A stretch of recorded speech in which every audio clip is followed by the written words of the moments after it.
A medida que pasa el tiempo, no solamente nos salen algunas arruguitas, a algunos se nos cae un poquito el pelo, ¿no es verdad? Quizás caminamos un poquito más lento. No solamente los cambios van por fuera, sino que también los podemos ver por dentro. A nivel de la musculatura, esta se debilita un poquito, los movimientos ya no son tan precisos, no solamente al caminar, sino que también al masticar, al hablar. ¿Sí? Los movimientos de nuestra lengua, nuestra lengua ya no llega en forma tan precisa a los distintos lugares que corresponden para lograr decir cada una de las letras, en este caso del idioma español, y es por eso que a veces la información acústica que entregamos no es tan precisa. ¿Sí? Si antes podíamos hablar articulando en forma muy adecuada, hoy en día, de repente, quizás nos podemos encontrar que a veces estamos hablando con una persona, por ejemplo, y nos encontramos hablando así, súper así. Entonces, a veces nos hablamos la boca, movemos la lengua un poquito menos y se nos entiende también un poco menos. ¿Qué podemos hacer para poder potenciar y mantener esta musculatura en óptimas condiciones para evitar que nos suceda esto, para evitar que nuestros músculos se vuelvan un poquito flojos? Evitar ambientes ruidosos, ¿sí? Al evitar ambientes ruidosos, lo que hacemos es limpiar un poquito nuestra área de comunicación y así darnos a entender en forma más eficaz. Tomar aire antes de iniciar una conversación e ir realizando pausas al momento de respirar. Si es que uno habla en forma pausada y respira como corresponde, va a lograr tener una mayor intensidad y por ende la gente nos va a escuchar de mejor forma. Hable como si le estuviera hablando al vecino, fuerte, ¿sí? Mejor que nos sobren decibeles a que nos falten, ¿sí? Esto aumenta el funcionamiento de su voz y su habla.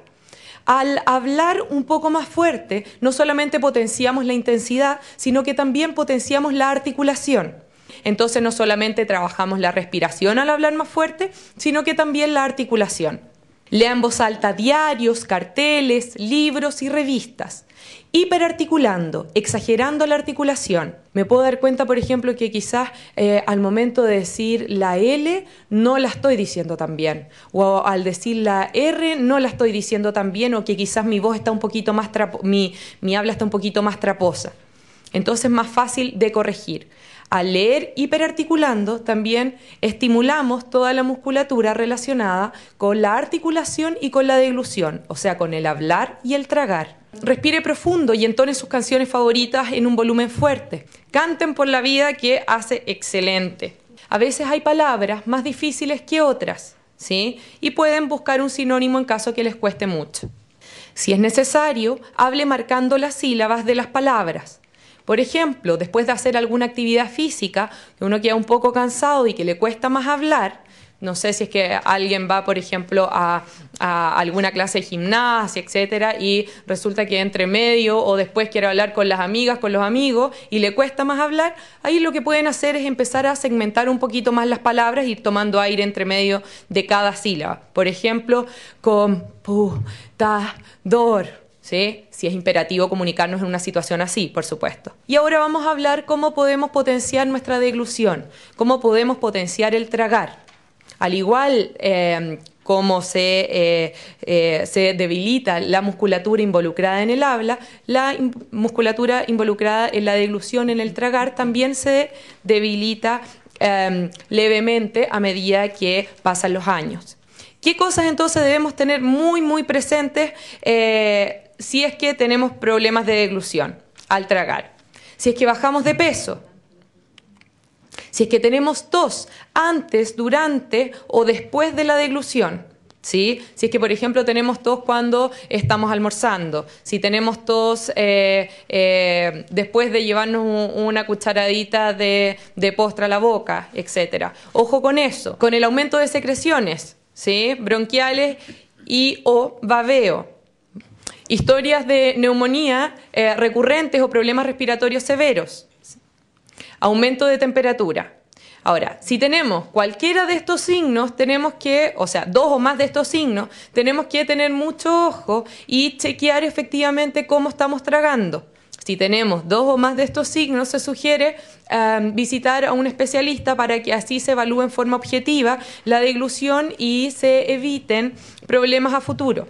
Si nosotros no tragamos como corresponde y no tenemos una adecuada coordinación de la musculatura al momento de tragar y nos trapicamos, comúnmente, ¿no es verdad? O tenemos dos o más de estos puntos, puede ser que la comida se nos esté yendo, en vez de que se nos vaya hacia el estómago, se nos vaya hacia los pulmones. Entonces ahí ya la cosa se puede empezar a complicar un poquito más. Nos puede dar fiebre porque podemos estar frente a una infección, nos da neumonía aspirativa y ahí se complica un poco más la situación. Entonces hay que tener mucho ojo con estos signos, ¿sí? La baja de peso, la tos, el aumento de secreciones, historias de neumonía a repetición y el aumento de temperatura. Hay que tener mucho ojo con estos signos y síntomas porque nos pueden estar encendiendo una lucecita de que estamos frente a una disfagia y que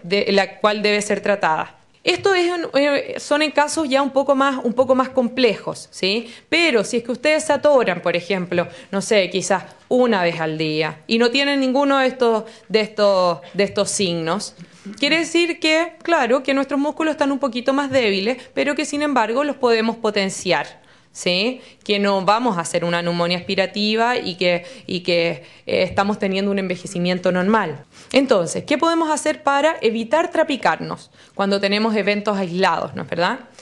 Comer bien sentado, siempre comer en 90 grados. No comer en la cama, que típico viendo la película, que las palomitas de maíz, ¿sí? Que la bandejita, rico, echadito para atrás.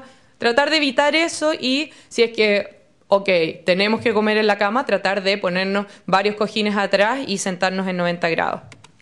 Comer en pequeñas cantidades por bocado, similares a una cucharadita de té. Tomar líquido en pequeños sorbos. No tomar todo el vaso completo, ¿sí? Siempre de a poquito. Tomamos un trago, tragamos. Tomamos otro trago, tragamos, etc. Tenemos que evitar llevar la cabeza hacia atrás. ¿Qué es lo que pasa cuando uno se quiere tomar lo que queda del vaso, no es verdad? Llevamos la cabeza hacia atrás. Debemos evitar eso y, si es que es posible, tratar de tomarnos, en caso de que nos atoremos con los líquidos, por supuesto, tratar de tomarnos el vaso, ojalá hasta donde alcancemos con la cabeza derecha. Depositar el alimento en el tercio medio anterior de la lengua, o sea, poner el alimento más bien adelante en vez de atrás. Masticar despacio.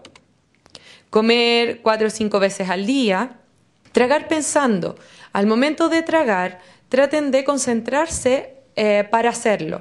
El tragar, o sea, tragamos 250, 300 veces al día, es un acto automático. Y es importante que, si es que lo estamos cambiando, si es que se nos está dificultando un poco esta deglución, la hagamos muy consciente. Al hacerla consciente, va a ser mucho más segura.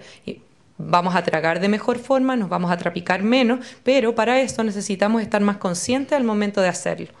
Eliminar los residuos de alimento pasando la lengua por los surcos bucales antes de tomar otro bocado. Entonces, cuando terminen de comer, y por supuesto con discreción y dependiendo del lugar, ¿sí? Ojalá podamos pasar la lengua, ¿cierto?, por los surcos de la boca para poder así eliminar los residuos y prevenir que estos se nos vayan para atrás sin querer de repente después de haber almorzado o después de haber comido. Introducir el alimento presionando con una cuchara, así le avisamos un poquito más a la boca que estamos llevando alimento hacia adentro. Tragar 2 veces después de cada mordisco. Entonces, ¿cuál va a ser la secuencia? Tomamos el alimento, lo ponemos en la boca, masticamos pensando, ¿no es verdad? Y al momento de tragar, bajamos el mentón y tragamos con fuerza. Luego, sacamos los residuos con la lengua y tragamos nuevamente. Es importante que no se aíslen si es que se demoran más o si es que ustedes sienten que están tosiendo mucho y que están interrumpiendo. Es fundamental que mantengamos la sociabilidad al momento de comer. Somos seres humanos y en general nos juntamos a comer. Así es que es importante que lo hagamos en forma segura y por sobre todo con confianza en nosotros mismos.